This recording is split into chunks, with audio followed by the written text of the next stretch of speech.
That's actually why people get married, you know, just so you know. Because this is built into marital vows. I'm not leaving, ever, no matter what.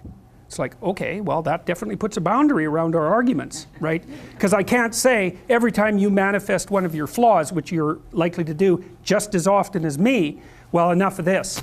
It's like, that's horrible, man. If your whole life is, well, every time you get out of line, I'm out of here. It's like, how the hell are you? First of all, you're not going to admit to ever doing anything wrong. Second, you're going to be on your, you're like a scared cat the entire relationship because, well, who knows, it could just come to an end at any moment. It's like, you know, people say, well, if the possibility of divorce is open, it makes you free. It's like, yeah, that's what you want. You want to be free, eh? Really? Really? So you can't predict anything. That's what you're after. It's a vow.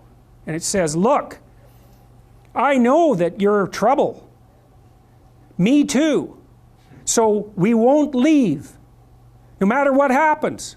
Well, that's a hell of a vow, but that's why it's a vow, right? That's why you take it in front of a bunch of people. That's why it's supposed to be a sacred act. It's like, what's the alternative?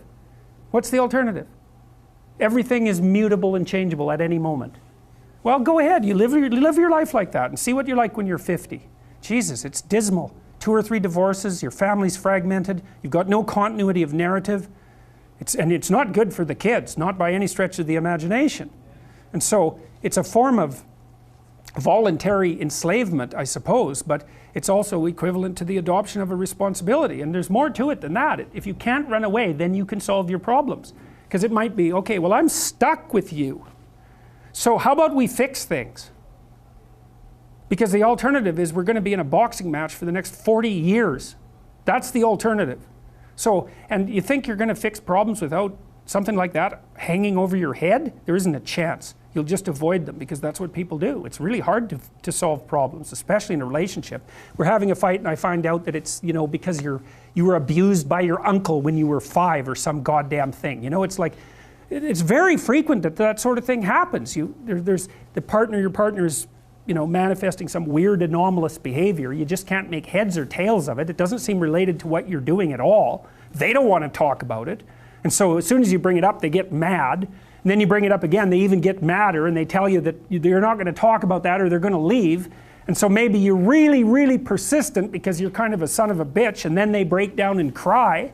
You know, and then they have this horrible memory that comes flooding forward that's completely, you don't know what to do with it, and then you have to sort it out. It's like, you think you're going to do that unless there's a good reason?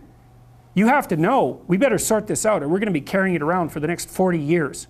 That maybe is enough motivation so you'll actually try hard to solve a problem.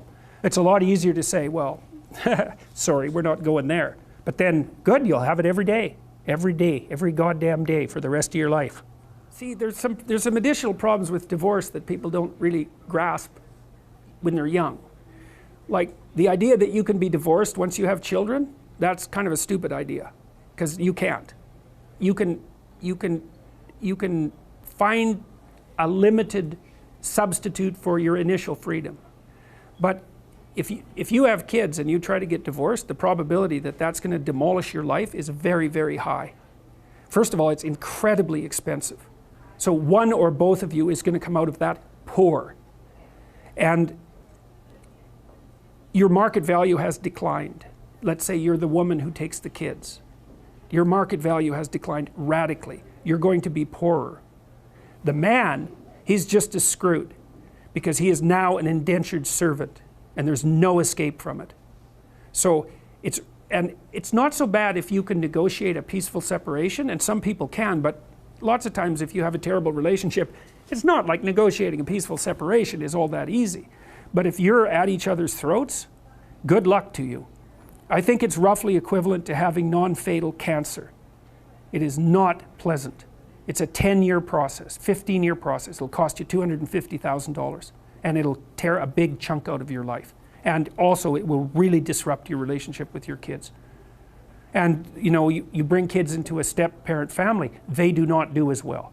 Step-parents are not as good parents as biological parents, and the data on that is clear. Now, obviously there are exceptions, because there are terrible biological parents and there are wonderful step-parents. But if you look in aggregate, It's not that easy to care for children. You need everything you can binding you to them. And if they're someone else's children, mostly they get in the way of the person that you love. Right? Well, if let's say you have a child, I'll be right out. Let's say you have a child and I want to go out with you.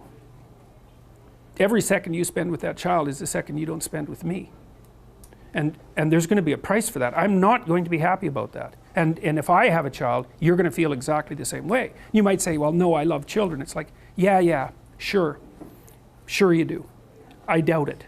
You might love your child. And you know, it's pretty specific the way that people love children. So, and the rate of abuse for kids in step-parent families is way higher than it is in biological families. There's not even any comparison.